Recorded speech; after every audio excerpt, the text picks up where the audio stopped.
Income tax के छापे पड़ रहे थे, लेकिन समाजवादी पार्टी को पीड़ा हो रही थी। तो एक व्यक्ति से मैंने पूछा, मैंने कहा ये सब क्यों हो रहा है? तो मीडिया के उस पत्रकार ने कहा साहब आपको मालूम नहीं चोर की दाढ़ी ने तिनका। मैंने कहा भी क्या मतलब? कहा कि 5 साल में किसी व्यक्ति की संपत्ति 200 गुना बढ़ जाएगी, क्या कोई इसके बारे में सोचता था क्या? लेकिन समाजवादी पार्टी की सरकार में सब देखने को मिलता था। आज कोई व्यापारी और कोई हिंदू प्रदेश से पलायन नहीं करता है, आज पलायन होता है प्रदेश से पेशेवर अपराधी और माफियाओं का। आज पलायन होता है उन लोगों का। क्यों पीड़ा है सपा, बसपा और कांग्रेस को? कल आपने देखा होगा देश के यशस्वी प्रधानमंत्री आदरणीय मोदी जी ने देश के सबसे बड़े एक्सप्रेसवे का शिलान्यास शाहजहांपुर में किया। ब्रज क्षेत्र में ही पड़ता है क्षेत्र, और शाहजहांपुर में बड़ा आयोजन, लाखों की संख्या में लोग आए थे प्रधानमंत्री जी को सुनने के लिए। और प्रधानमंत्री जी ने उस समय इस बारे में कहा कि गंगा एक्सप्रेसवे उत्तर प्रदेश के विकास की रीढ़ बनेगी।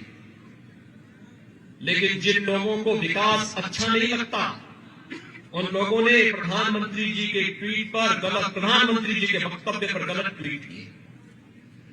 जिन लोगों को प्रदेश का विकास अच्छा नहीं लगता था, वे लोग अनर्गल प्रलाप करते हैं। भाइयों बहनों, प्रधानमंत्री मोदी जी के लिए भारत की 135 करोड़ जनता ही परिवार है, लेकिन कांग्रेस, सपा, बसपा के लिए उनका अपना व्यक्तिगत परिवार ही प्रदेश या देश है। उस व्यक्तिगत परिवार से ऊपर सोच भी नहीं सकते। उन लोगों से आप क्या उम्मीद करते हैं? जिन लोगों के पास संकुचित दृष्टि है, वे विकास के इस मॉडल को नहीं स्वीकार कर सकते। विकास के इस मॉडल को कैसे सराहना कर सकते हैं? और यही तो कारण है कि जब डबल इंजन की सरकार विकास कराती है, उन लोगों को तब भी अच्छा नहीं लगा था जब मथुरा वृंदावन नगर निगम घोषित हुआ था। उनको तब भी अच्छा नहीं लगा था जब ब्रज तीर्थ विकास परिषद का गठन हुआ था। उनको तब भी अच्छा नहीं लगा था जब ब्रज तीर्थ विकास परिषद के सभी तीर्थों के साथ साथ मथुरा में मदिरा और मांस की दुकानों को बंद किया गया था। उनको तब भी अच्छा नहीं लगा था, तब भी उनको अच्छा नहीं लगा था। और उनको तब भी अच्छा नहीं लग रहा था जब मुजफ्फरनगर के दंगाइयों के खिलाफ सरकार कार्य कर रही थी। उनको तब भी अच्छा नहीं लगता है जब हम किसी गरीब को फ्री राशन योजना का लाभ देते हैं। जब प्रधानमंत्री मोदी जी देश के 135 करोड़ जनता को फ्री वैक्सीन, सबको वैक्सीन का लाभ देते हैं, उनको तब भी अच्छा नहीं लगता है। उनको तब भी अच्छा नहीं लगता है जब प्रदेश के अंदर सुरक्षा का बेहतर वातावरण और देश के अंदर देश की सीमाएं सुरक्षित होती हैं, तो विपक्ष को वह अच्छा नहीं लगता है। जब दंगाइयों पर सख्ती की जाती है, तो कांग्रेस, सपा और बसपा को अच्छा नहीं लगता है। उनको अच्छा क्या लगता है? दंगाइयों को गले लगाना, आतंकवादियों को छोड़ना, गौमाता की हत्या और गौमाता के हत्यारों को तस्करी करने के लिए प्रेरित करना, गरीब के लिए आने वाली अन्य योजना पर डकैती डालना,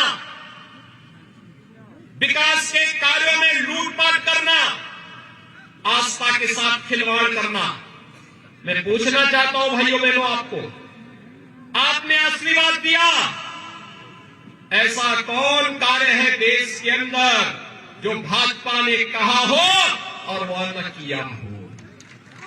कौन ऐसा कार्य है? मोदी जी ने कहा सबका साथ सबका विकास, तो सबका साथ सबका विकास एक गरीब को मकान मिल जाना यही हमारे लिए राम राज्य है। एक गरीब को विद्युत का निःशुल्क कनेक्शन मिल जाना, ये हमारे लिए राम राज्य है। एक गरीब को फ्री में शौचालय मिल जाना, यही हमारे लिए राम राज्य है।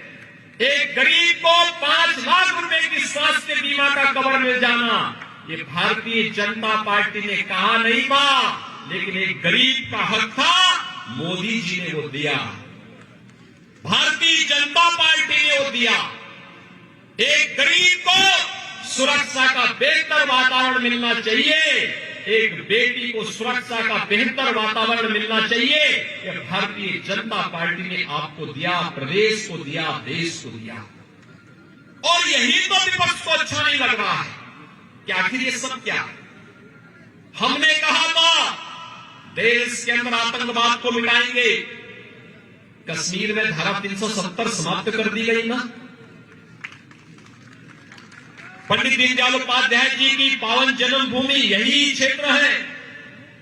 भाइयों बहनों, पंडित दीनदयाल उपाध्याय जी ने जब भारतीय जनसंघ की स्थापना के साथ अपना कार्य संगठन मंत्री के रूप में कार्य प्रारंभ किया था, तब भारतीय जनसंघ ने डॉक्टर श्यामा प्रसाद मुखर्जी जी के नेतृत्व में एक नारा दिया था, एक देश में 2 प्रधान, 2 विधान और 2 निशान नहीं चलेंगे, नहीं चलेंगे।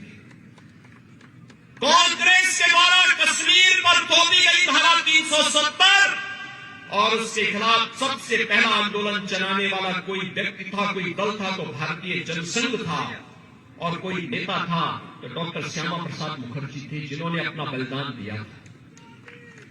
भाइयों बहनों, ये धारा 370 कश्मीर को भारत से अलग थलग करने और भारत के अंदर आतंकवाद को प्रेरित और प्रोत्साहित करना था, लेकिन भारतीय जनता पार्टी की सरकार ने स्वीकार नहीं किया। प्रधानमंत्री मोदी जी ने, गृह मंत्री अमित शाह जी ने जैसे ही मौका मिला, एक झटके में 5 अगस्त 2019 को धारा 370 को सदैव के बड़े कूड़े के ढेर में डाल करके एक भारत श्रेष्ठ भारत की परिकल्पना को साकार किया।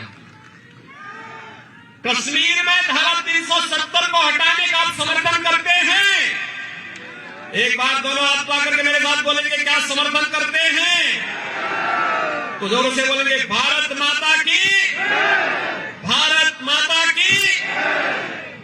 भाइयों बहनों, पिछले चुनाव में जब इस क्षेत्र में मैं प्रचार करने के लिए आया था, तो मैं एक सभा में आया था। जैसे आया था, मैं सभा प्रारंभ करता, तब तक हमारे मीडिया के एक मित्र ने मुझे कहा, योगी जी आप लोग कहते हैं कि रामलला हम आएंगे, मंदिर वही बनाएंगे, क्या बनाएंगे? तो मैंने कभी आपको क्या संदेह है क्या? कहा नहीं, आप लोग यही नारा लगाते हैं। मैंने कहा चिंता मत करिए, हम आएंगे भी और भव्य राम मंदिर के निर्माण का मार्ग भी प्रशस्त करेंगे।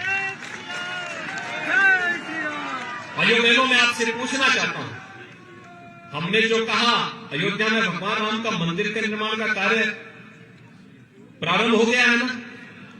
5 अगस्त 2020 को प्रधानमंत्री मोदी जी ने अयोध्या में जाकर के भगवान राम के भव्य मंदिर के निर्माण का कार्य प्रारंभ कर दिया है। आप खुश हैं? मेरे साथ बोलेंगे, जय जय श्री राम, जय जय श्री राम।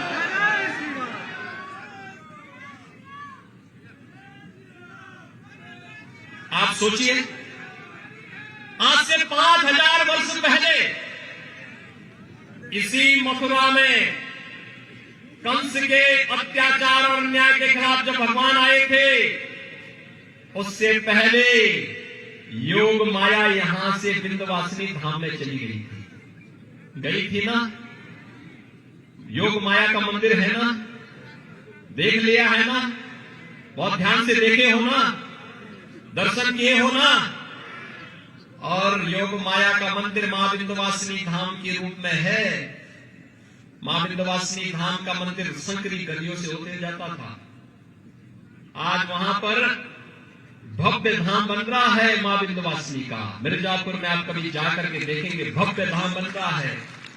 बहुत भव्य धाम बन रहा है। मां विंध्यवासिनी की